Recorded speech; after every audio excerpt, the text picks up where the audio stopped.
الحمد لله كفى وسلام على عباده الذين اصطفى أما بعد أعوذ بالله من الشيطان الرجيم بسم الله الرحمن الرحيم الحمد للہ وکفا وسلام علی عبادہ الذین اصطفیٰ اما بعد۔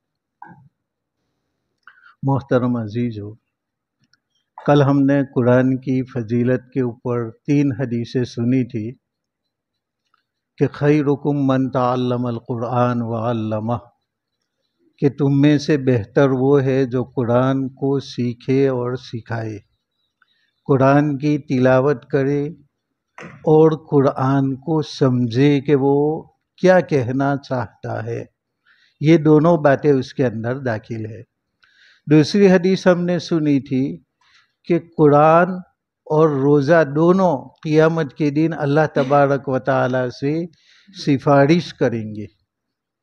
روزہ کہے گا کہ میں نے اس کو دین کے اندر بھوکا اور پیاسا رکھا، کھانے اور پینے سے ہم نے اس کو روکا، لہذا ہم کو شفیع بنا۔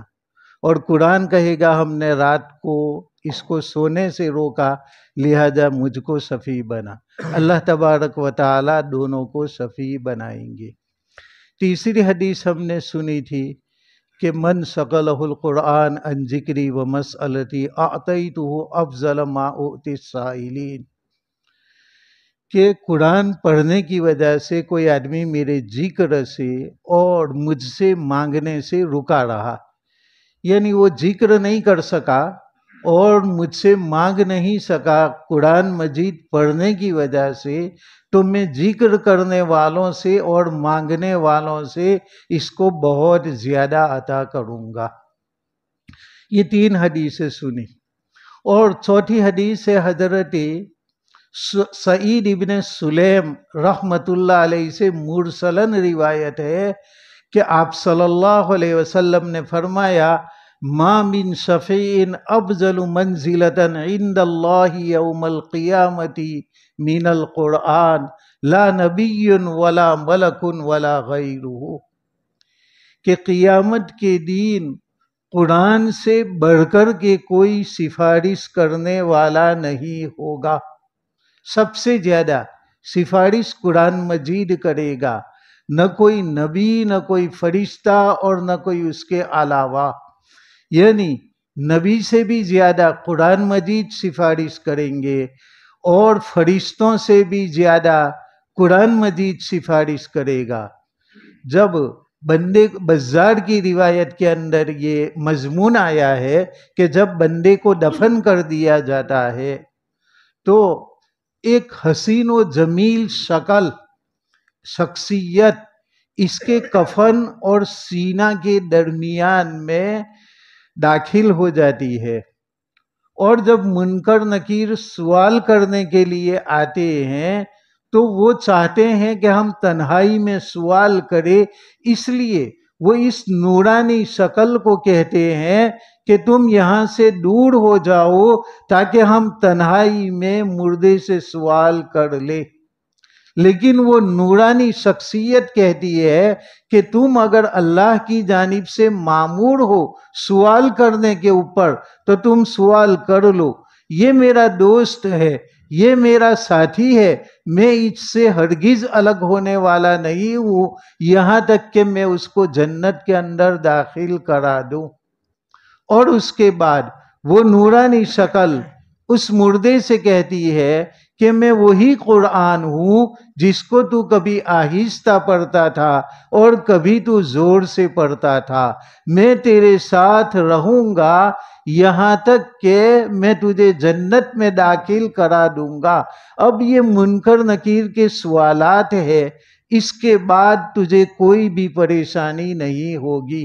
جب منکر نکیر کے سوالات سے مردہ فارغ ہو جاتا ہے تو وہ فرشتہ اللہ کے وہاں سے اس کے لیے بستر کا انتظام کرتا ہے جو ریشم سے زیادہ نرم اور مسک سے زیادہ خوشبو اس کے اندر بھری ہوئی ہوگی۔ تو قرآن مقدس اس کے ساتھ جو آدمی شغف رکھتے ہیں، قرآن کی تلاوت کرتے ہیں، قرآن کے احکام اور اس کی تعلیمات کو سنتے ہیں، اس کے لیے یہ فضیلت ہے کہ قرآن قیامت کے دن اس کے لیے سفارش کرے گا۔ اور ابو ہریرہ رضی اللہ تعالیٰ عنہ کی روایت ہے، مجتمع قوم فی بیت من بیوت اللہ یتلون کتاب اللہ ویتدارسون بینہم، کہ کوئی بھی قوم ایسی نہیں ہے کہ جو اللہ کے گھر میں سے کسی گھر میں جمع ہو جائے اور قرآن مجید کی تلاوت کرے اور آپس میں سمجھے اور سمجھائے، ایک دوسرے کو قرآن کا سبق دے اور قرآن کو اچھی طریقے سے سمجھائے، الا نزلت علیہم السکینہ، مگر یہ کہ اس پر سکینہ نازل ہوتا ہے، یعنی ایک سکون والی چیز ہوتی ہے، وہ سکون والی چیز اس مجلس کے اندر اللہ تبارک و تعالی نازل فرماتا ہے اور ان بندوں کے دلوں میں سکون اور اطمینان کی چیز آ جاتی ہے۔ وَغَشِيَتْهُمُ الرَّحْمَةُ، اور ان کو رحمت ڈھانپ لیتی ہے، اللہ کی رحمت ان لوگوں کو ڈھانپ لیتی ہے جو اللہ کے گھروں میں سے کسی گھر میں قرآن مجید کی تلاوت کرتے ہیں اور قرآن کا سبق دیتے ہیں، سمجھتے بھی ہیں اور سمجھاتے بھی ہیں۔ تو ایک تو ان کے اوپر سکینہ نازل ہوتا ہے، سکون کی چیز نازل ہوتی ہے، دوسرا اللہ کی رحمت ان کو گھیر لیتی ہے، اور تیسری نعمت بتلائی حفت علیہم الملائکہ، کہ ملائکہ ان کو گھیر لیتے ہیں۔ ملائکہ اس مجلس میں ہم کو گھیرے ہوئے ہیں، اللہ تبارک و تعالی کی جانب سے سکینہ بھی اس گھر میں نازل ہو رہا ہے، رحمت بھی نازل ہو رہی ہے، اور فرشتے بھی ہم پر نازل ہو رہے ہیں۔ حضرت جبرائیل علیہ السلام کے علاوہ اللہ تبارک و تعالی نے کسی کو قرآن کے پڑھنے کی صلاحیت نہیں دی۔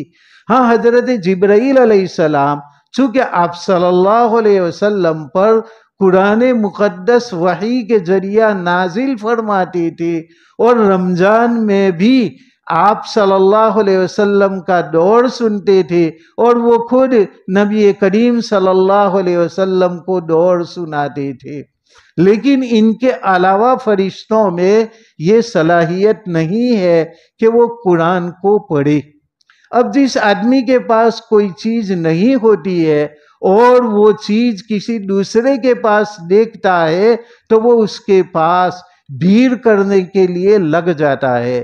کوئی کھیل تماشا ہوتا ہے اور اس نے کبھی نہیں دیکھا تو لوگ وہاں پر بھیڑ کر دیتے ہیں۔ کوئی نئی گاڑی یا کوئی نئی مشین دیکھتے ہیں اور آج تک اس نے نہیں دیکھا، کسی جانور کو آج تک نہیں دیکھا تو لوگ اس کے اوپر بھیڑ کر دیتے ہیں۔ تو جب ملائکہ بھی یہ دیکھتے ہیں کہ ہمارے اندر تو صلاحیت نہیں ہے، لیکن اللہ کے یہ بندے تلاوت کر رہے ہیں اور یہ ان کے لیے نئی چیز ہے، عجیب و غریب چیز ہے، اس لیے ملائکہ بھیڑ کر لیتے ہیں اور ملائکہ گھیر لیتے ہیں، یہاں تک کہ اس کے ہونٹوں کو بوسہ دینے لگتے ہیں، ان کے ہونٹوں کے اوپر ہونٹ لگا دیتے ہیں، اتنے زیادہ فرشتے ان کو گھیر لیتے ہیں۔ وَذَكَرَهُمُ اللَّهُ تَعَالَى فِي مَنْ عِنْدَهُ، اور تم یہاں قرآن کی تلاوت کرتے ہو، قرآن کو سمجھنے اور سمجھانے کے لیے وقت نکالتے ہو، تو اللہ تبارک و تعالی تمہارا ذکر ان لوگوں کے پاس کرتا ہے جو اللہ کے پاس ہے، یعنی ملائے اعلیٰ میں فرشتوں کے درمیان اور حور و غلمان کے درمیان اللہ تبارک و تعالی ہمارا تذکرہ کرتا ہے۔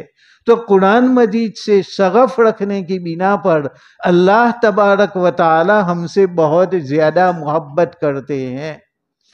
امام عاصم کوفی رحمت اللہ علیہ مسجد نبوی کے اندر قرآن کا درس دیتے تھے، اب ان کے منہ سے اتنی زیادہ خوشبو آتی تھی کہ لوگ حیران رہ گئے کہ آخر کار یہ کون سی خوشبو لگا کر کے آتے ہیں۔ تو ان کو لوگوں نے پوچھا کہ آپ کون سی خوشبو لگاتے ہیں؟ وہ فرماتے تھے کہ میں نے کوئی خوشبو نہیں لگائی، لیکن ان کا ایک شاگرد ان کے پیچھے پڑ گیا اور کہا کہ نہیں، آپ کو بتانا ہی پڑے گا، روزانہ اتنی زیادہ آپ سے خوشبو آ رہی ہے، آخر کار آپ کون سا عطر لگاتے ہو یا کون سی خوشبودار چیز کھاتے ہو جس کی بنا پر اتنی زیادہ خوشبو آ رہی ہے۔ تو آخرکار وہ طالب علم ان کے ساتھ بہت زیادہ چپک گیا کہ نہیں، آپ کو بتلانا ہی پڑے گا۔ تو پھر آپ نے بتلایا کہ ایک دن نبی کریم صلی اللہ علیہ وسلم خواب میں آئے اور مجھے کہا کہ عاصم تو روزانہ قرآن مقدس کا درس میری مسجد کے اندر دیتا ہے، تو لا میں تیرے ہونٹوں کو بوسہ دے دوں۔ تو میرے نبی کریم صلی اللہ علیہ وسلم نے خواب میں میرے ہونٹوں کو بوسہ دیا۔ تو یہ اس بوسہ کی برکت ہے کہ نبی کریم صلی اللہ علیہ وسلم کا مبارک لب میرے لب سے لگا تو وہ خوشبو جاتی ہی نہیں ہے اور اتنی زیادہ خوشبو آ رہی ہے، چاہے وہ کتنی مرتبہ غسل کرے، کتنی مرتبہ وضو کرے، لیکن وہ خوشبو تو ہمارے پیارے آقا صلی اللہ علیہ وسلم کے لب مبارک کی تھی، تو وہ کبھی بھی جاتی نہیں تھی۔ تو قرآن سے عشق کی بنا پر اللہ تبارک و تعالی نے امام عاصم رحمت اللہ علیہ کو اس فضیلت سے دنیا کے اندر بھی نواز دیا۔ اور پیر ذوالفقار علی صاحب نے، جو پیر ذوالفقار نقش بندی بڑے پیر کہلاتے ہیں، انہوں نے قرآن سے شغف رکھنے والے ایک لڑکے اور ایک لڑکی کا واقعہ بیان کیا کہ دیکھو قرآن سے محبت کرنے کی بنا پر اللہ تبارک و تعالی نے ان کے ایمان کی کس طریقے سے حفاظت کی۔ انہوں نے بتلایا کہ ایک لڑکا تھا امریکہ کے اندر اور وہ مسلمان تھا، لیکن کسی انگریز عورت کے اوپر فدا ہو گیا، اس کے اوپر عاشق ہو گیا، چونکہ وہ بہت زیادہ خوبصورت تھی۔ اس لیے اس نے تہیہ کر لیا کہ کچھ بھی ہو جائے میں اس لڑکی سے شادی کروں گا اور میں اس کو حاصل کر کے رہوں گا۔ چنانچہ اس نے لڑکی کو یہ بات کہی تو لڑکی نے کہا کہ تم مسلمان ہو، میرے ماں باپ تو نصرانی ہے، عیسائی ہے، میں میرے ماں باپ سے مشورہ کر لوں، وہ اگر اجازت دے تو ہم میرج کر لیں گے۔ وہ لڑکی پوچھنے کے لیے گئی تو اس کے والدین نے کہا کہ ہاں ہم راضی تو ہے اس سے شادی کرنے کے لیے، لیکن اسے ہماری شرطیں ماننی پڑے گی۔ ہماری پہلی شرط تو یہ ہے کہ وہ اپنے ماں باپ کو چھوڑ دے، اور دوسری شرط یہ ہے کہ وہ اپنے مسلمان دوستوں کو بھی چھوڑ دے، اور تیسری شرط یہ ہے کہ وہ ہمارے معاشرے میں، ہمارے محلے میں رہنے کے لیے آ جائے، اور ہم جو کھاتے ہیں وہ کھائے، ہم جو پیتے ہیں وہ پیے۔ اور چوتھی اور آخری شرط یہ ہے کہ ہفتے میں ایک مرتبہ ہمارے ساتھ چرچ میں آنا پڑے گا، چاہے وہ مسلمان رہے، اس سے ہمیں کوئی لینا دینا نہیں، لیکن اس کو اپنے ماں باپ چھوڑنے پڑیں گے، اپنے دوستوں کو چھوڑنا پڑے گا، اور اپنا محلہ چھوڑ کر کے ہمارے محلے میں رہنے کے لیے آ جائے، اور ہفتے میں ایک مرتبہ ہمارے ساتھ ہماری عبادت گاہ کے اندر آئے۔ اب یہ تو چونکہ عاشق تھا، اس نے سب شرطیں مان لی، اور وہ اپنے ماں باپ کو بھی چھوڑ دیتا ہے، دوستوں کو بھی چھوڑ دیتا ہے، ان کے محلے میں چلا جاتا ہے، اور ان کے کھانے پینے کی چیز جو ہوتی ہے وہ یہ بھی کھاتا ہے، اور ان کے ساتھ چرچ میں بھی جاتا ہے۔ آخرکار ان دونوں کی شادی ہو گئی، اور یہ دونوں شادی کے ساتھ دونوں آپس میں اس گھر کے اندر رہنے لگتے ہیں۔ اس گھر کے اندر ایک الماری تھی دروازے کے پاس، اور اس الماری کے اندر اس عورت کی بھی کتابیں تھی، اس مرد کی بھی کتابیں تھی، اور اس میں ایک قرآن مقدس بھی تھا۔ اب یہ آدمی چاہے کیسا بھی تھا، لیکن دل کے اندر ایمان تھا، چاہے اس کے اوپر شیطان غالب آ گیا تھا، لیکن اس نے اپنا ایمان نہیں چھوڑا تھا۔ اس بنا پر قرآن مجید کے اوپر اس کی نظر گئی تو قرآن کو وہ بہت زیادہ محبت سے دیکھنے لگا اور افسوس کرنے لگا کہ یہ میرے اللہ کا اتنا بڑا مقدس قرآن مجید ہے، لیکن میں اپنی خواہشات کے اندر ڈوب گیا اور پاگل ہو گیا، جس کی بنا پر نہ تو میں نماز پڑھتا ہوں، نہ تلاوت کرتا ہوں، نہ دین کا کوئی کام کرتا ہوں۔ لیکن روزانہ قرآن کے اوپر محبت کی نگاہ گھر میں داخل ہونے کے وقت بھی ڈالتا، گھر سے نکلنے کے وقت بھی ڈالتا۔ بس اتنی ایک محبت باقی رہ گئی تھی، اس کے علاوہ نہ نماز سے اس کو سروکار تھا، نہ روزہ سے، نہ زکوٰۃ سے، کچھ بھی وہ نہیں کرتا تھا۔ ایک دن اس نے دیکھا کہ تاکچے کے اندر وہ قرآن نہیں ہے، تو اس نے اپنی بیوی سے پوچھا کہ وہ تاکچے میں ہرا قرآن رکھا ہوا تھا، وہ اللہ کی کتاب تھی، وہ کہاں تھی؟ تو کہا کہ میں نے اپنے گھر کی صاف صفائی کی، اور صاف صفائی کے دوران وہ کتابیں جن کو نہ تو پڑھتا ہے نہ میں پڑھتا ہوں، ان کو ڈسٹ بین کے اندر میں نے ڈال دی۔ اس آدمی کو دل میں دھچکا لگا کہ یہ اللہ کی کتاب اور ڈسٹ بین کے اندر، کوڑا کرکٹ کے اندر اس کتاب کو ڈالا گیا۔ وہ دوڑا اور بھاگتا ہوا ڈسٹ بین میں سے وہ کتاب نکالی، قرآن مقدس کو ہاتھوں کے اندر لیا، اس کو اپنے ہاتھوں سے صاف کیا اور اس کو بوسہ دیا اور اس کو چومنے لگا۔ اس عورت نے کہا کہ عجیب بات ہے، تیرے اندر ابھی اسلام کا کیڑا باقی ہے، ابھی گیا نہیں ہے، میں اپنے ماں باپ کو بتلاؤں گی۔ اس نے کہا کہ تجھے جو کرنا ہے وہ کر، میں قرآن کو ایسی حالت میں چھوڑ سکتا نہیں۔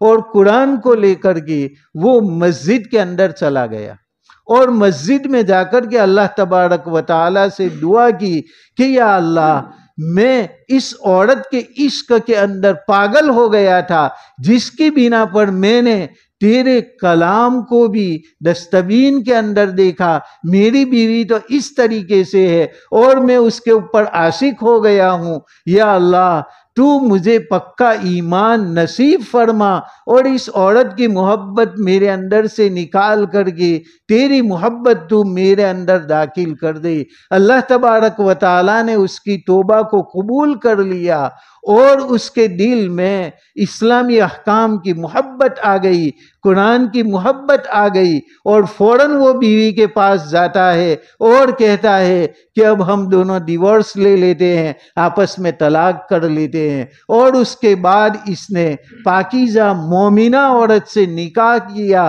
اور ایک اچھے اسلام کی حالت میں اس نے اپنی زندگی بسر کی۔ تو اس آدمی کو جو ایمان کی توفیق ملی کفر کے دلدل کے اندر، وہ فقط قرآن کی محبت کی بنا پر، وہ قرآن کو پڑھتا بھی نہیں تھا لیکن محبت سے دیکھتا تھا۔ تو قرآن کو محبت سے دیکھنا، قرآن کو محبت سے چھونا، قرآن کو اپنی آنکھوں سے لگانا اور اس کو بوسہ دینا، یہ بھی ہمارے ایمان کی حفاظت کا ذریعہ بنتا ہے۔ اور دوسرا واقعہ انہوں نے ایک لڑکی کا بیان کیا کہ ایک چھوٹی سی لڑکی تھی 4-5 سال کی، اب وہ ہندو گھرانے سے تعلق رکھتی تھی اور اس کی جو سہیلی تھی وہ مسلمان تھی، تو دونوں آپس میں کھیلتی تھی، اور آپس میں جب کھیلتی تھی تو اب یہ جب بڑی ہوتی ہے تو اب یہ جو مسلمان لڑکی ہے اس کے ماں باپ اس کو تھوڑی دیر کھیلنے دیتے تھے اور اس کے بعد بچی کو بلاتے تھے اور اس کو قاعدہ سکھلاتے تھے، الف با تا، اور اس طریقے سے۔ تو وہ ہندو لڑکی بھی ساتھ میں آ جاتی تھی، کہا کہ میں بھی تو سیکھوں یہ کیا ہے، تو وہ بھی پورا قاعدہ سیکھ گئی۔ اور اس کے بعد بچی نے ناظرہ شروع کیا تو وہ جو ہندو لڑکی تھی اس نے بھی ناظرہ شروع کر دیا اور قرآن مجید ناظرہ دونوں نے پورا کر لیا۔ دونوں اسکول کے اندر ساتھ رہتے تھے اور گھر میں قرآن کی بھی تلاوت کرتے تھے، اور یہ ہندو لڑکی قرآن کی محبت اس کے دل میں غالب آ گئی تو وہ چھپ کر کے مسلمان بن گئی. ماں باپ کو تو بتلا نہیں سکتی تھی ورنہ وہ اس کو قتل کر دیتے یا کم سے کم گھر سے نکال دیتے، اس لیے اس نے گھر میں نہیں بتلایا اور اسلام کو چھپاتی تھی اور چپکے سے وہ قرآن کی تلاوت بھی کر لیتی تھی، نماز بھی پڑھ لیتی تھی. جب بڑی ہو جاتی ہے، بالغ ہو جاتی ہے، تو اس ہندو لڑکی کا نکاح ایک ہندو لڑکے سے ہو جاتا ہے، طے ہو جاتا ہے. اور وہ کٹر ہندو تھا، مسلمانوں کا بہت ہی زیادہ مخالف تھا. تو اس عورت نے اپنی استانی سے کہا کہ اب تو میرا نکاح کٹر ہندو کے ساتھ ہو رہا ہے، لہذا اب میرا کیا ہوگا؟ استانی نے فرمایا کہ تو گھبرا مت، اللہ تعالیٰ تیرے لیے کوئی راستہ نکالے گا.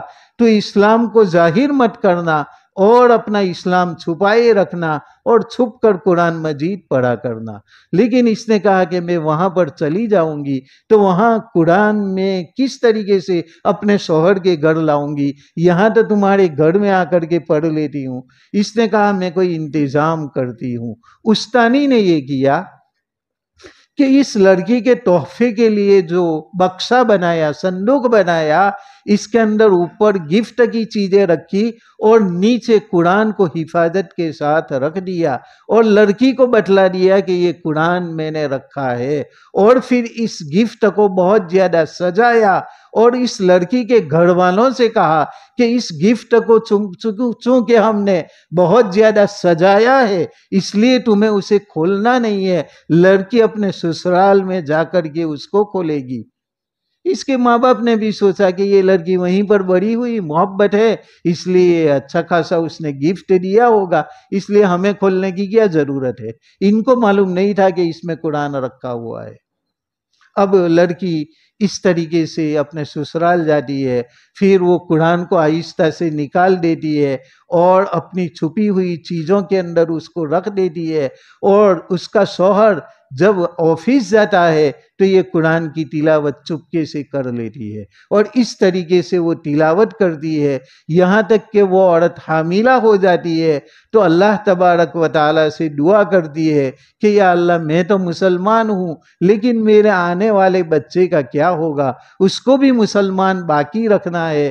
تو میرے شوہر کو اسلام کی توفیق دے دے تو ہی یہ کام ہو سکتا ہے. تو یا اللہ تو ہم تمام کو اسلام کی توفیق عطا فرما، میرے شوہر کو بھی اور میرے بچے کے لیے بھی راستہ آسان فرما اور میرے لیے بھی کھلم کھلا اسلام کا راستہ آسان فرما، ورنہ وہ باطن سے تو مسلمان ہی تھی. آخرکار اس طریقے سے کئی سال گزرتے ہیں. بچہ پیدا ہونے سے پہلے شوہر کچھ بیمار ہو جاتا ہے، اپنا ٹیسٹ کراتا ہے تو اس کے اندر رپورٹ یہ آیا کہ اس کو آخری اسٹیج کے اوپر کینسر ہو گیا ہے، اب یہ مہینے سے زیادہ بچ نہیں سکتا. تو وہ روتے ہوئے اپنی بیوی کے پاس آیا. بیوی نے پوچھا کہ روتے کیوں ہو؟ کہا میں نے ٹیسٹ کرایا تو رپورٹ یہ آیا کہ یہ اب آخری اسٹیج کے اندر ہے کینسر، لہذا میں اچھا نہیں ہو سکتا. تو اتنی خوبصورت اور وفادار بیوی، اب ہم دونوں کو الگ ہونا پڑے گا. بیوی نے کہا کہ تم گھبراؤ نہیں، ڈاکٹر نے بھلے کہہ دیا ہے لیکن میرے پاس ایک علاج ہے، وہ علاج میں کروں گی اور تم اچھے ہو جاؤ تو میں جو کہوں وہ تمہیں کرنا ہوگا. انہوں نے کہا کہ بھلا یہ تو عجیب بات ہے، ڈاکٹر سے اچھا نہیں ہوتا. کہا لیکن تم اتنی ہاں بھر لو کہ اگر اچھے ہو جاؤ تو میں جو کہوں وہ کرو گی. انہوں نے کہا کہ اچھا، میں اگر اچھا ہو گیا تو جو کہے گی وہ میں کروں گی. اب یہ روزانہ سورہ فاتحہ پڑھ کر کے پانی کے اندر دم کر دیتی اور پورے یقین کے ساتھ اپنے شوہر کو پلاتی، روزانہ پلاتی. شوہر پوچھتا یہ کیا کر رہی ہو؟ کہا میں تمہاری دوا کر رہی ہوں، تمہیں کچھ بھی پوچھنا نہیں ہے، اچھا ہو جائے تو میری بات کو ماننا ہے. شوہر بھی چپ ہو گیا. یہ روزانہ سورہ فاتحہ اور اللہ پر یقین اور راتوں کو دعا کرتی ہے. اور 1 مہینہ کے اندر اس کے شوہر کو ذرا افاقہ محسوس ہوا. پھر اس نے رپورٹ نکالا تو رپورٹ میں یہ بتلایا کہ اس کو تو کینسر کبھی ہوا ہی نہیں ہے. تو یہ تو بہت زیادہ خوش ہو گیا کہ کینسر کا ایک ذرہ بھی باقی نہیں رہا. اپنی بیوی سے پوچھا کہ آخرکار تو نے کیا کیا؟ کہا کہ اب وہ وعدہ یاد دلاتی ہوں. کہا مجھے یاد ہے تو جو کہے گی وہ میں کروں گی. اس نے کہا کہ سنو، میں چھوٹی تھی، میں اس طریقے سے اپنی سہیلی کے گھر میں قرآن سیکھتی تھی، قرآن سیکھ گئی، پھر آپ کے ساتھ میرا نکاح ہوا. اس طریقے سے میری استانی نے قرآن مقدس میرے ساتھ کر دیا. میں روزانہ یہ دعا کرتی تھی کہ اللہ میرے شوہر کو بھی اسلام کی توفیق دے، میرا بچہ بھی اسلام پر ہو، اور میرے لیے بھی کھلم کھلا اسلام لانا آسان ہو جائے. یہ روزانہ میں دعا کرتی تھی. اور میں روزانہ جو پانی پر دم کرتی تھی وہ سورہ فاتحہ پڑھ کر کے دم کرتی تھی، کیونکہ نبی کریم صلی اللہ علیہ وسلم کا فرمان ہے کہ سورہ فاتحہ ہر بیماری سے علاج ہے. اس لیے اس سے آپ کو اچھا ہو گیا. شوہر نے پھر مان لیا کہ اب تو کیا، میں نے وعدہ ہی کیا تھا. وہ بھی مسلمان ہو گیا. لیکن گھر میں وہ ظاہر کرے اور برادری میں ظاہر کرے تو سب برادری سے الگ کر دیتے. اس لیے شوہر نے کہا کہ میں تو چونکہ انجینئر ہوں، میں سعودی کا ویزا اپلائی کرتا ہوں، اور اس کے بعد ہم سعودی چلے جائیں گے اور وہاں پر آرام سے زندگی بتائیں گے. آخرکار ویزا کو اپلائی کیا، ویزا مل گئی، اور اس کے بعد دونوں میاں بیوی سعودی چلے جاتے ہیں، اور وہاں پر بچہ بھی پیدا ہوتا ہے، اور میاں بیوی اور بچہ سب اسلام کے اوپر قائم رہتے ہیں اور اچھی طریقے سے اسلام پر چلتے ہیں. تو ایک عورت کے قرآن کی محبت کرنے کی بنا پر پورا گھرانہ مسلمان ہو گیا. خود عورت کا ایمان بھی محفوظ رہا، شوہر جو غیر مسلم تھا وہ بھی مسلمان بن گیا، اور لڑکی کو بھی اسلامی تربیت ملی. تو کوئی مرد ہو یا عورت ہو، قرآن سے فقط محبت رکھے گا تو اس محبت کے نتیجے میں اللہ اس کے ایمان کی حفاظت فرمائیں گے، قبر کے اندر بھی اس کی حفاظت فرمائیں گے، اور نورانی شکل کے اندر یہ قرآن ہماری حفاظت کے لیے آئے گا، اور ہمارے لیے آرام کے بستر کا اور خوشبوؤں کا انتظام کرے گا. اس لیے اس رمضان کے مقدس مہینے میں، چونکہ یہ رمضان نمونہ ہے کہ ہم قرآن کے ساتھ ایک ربط رکھیں. جتنا قرآن کے ساتھ ہمارا ربط ہوگا اتنی قرآن سے ہماری محبت بڑھے گی. اس لیے ہم قرآن سے ربط رکھیں، باقاعدہ اس کی تعلیم کے اندر حاضر رہے، اور اس کے بعد کچھ تلاوت بھی کر لے. آپ صلی اللہ علیہ وسلم نے فرمایا کہ جو آدمی کم سے کم کسی رات کے اندر 10 آیتیں پڑھ لے تو وہ غافلین میں شمار نہیں ہوگا. تو ہمیں غافلین میں شمار نہ ہونا ہو تو کم سے کم 10 آیتیں پڑھی، اور پھر یہ تو رات کے وقت پڑھنا ہے. اور دین کے اندر ہم زیادہ سے زیادہ امام شافعی، امام ابو حنیفہ، وہ تو پورے قرآن مجید کو ایک رات میں، ایک دن میں پڑھتے تھے. لیکن ہم سے جتنا ہو سکے 1-2 پارہ 5 پارہ اس کی ہم کوشش کریں. اور جس کو قرآن پڑھنا نہیں آتا تو وہ محبت کی نگاہ سے اس کو دیکھے، اس کو چھوئے، اس کو سینے کے ساتھ لگائے، اور اس کو آنکھوں کے ساتھ لگائے، اور اس کو بوسہ دے، اور کوشش کرے کہ جتنا ہو سکے میں اتنا قرآن کو سیکھوں گا اور قرآن کی تعلیم کو میں حاصل کروں گا. ہم یہ عزائم کریں گے تو اس عزم کے اوپر ہماری موت بھی آ گئی سیکھتے سیکھتے، تو اللہ تبارک و تعالی ہمارا شمار قرآن سے محبت کرنے والوں میں اور قرآن پر عمل کرنے والوں میں اللہ ہمارا شمار فرمائے گا. اللہ تبارک و تعالی ہمیں کہنے سننے سے زیادہ عمل کرنے کی توفیق عطا فرمائے. سبحان اللہ و بحمدہ، سبحانک اللہم و بحمدک، واشہد ان لا الہ الا انت، استغفرک و اتوب الیک.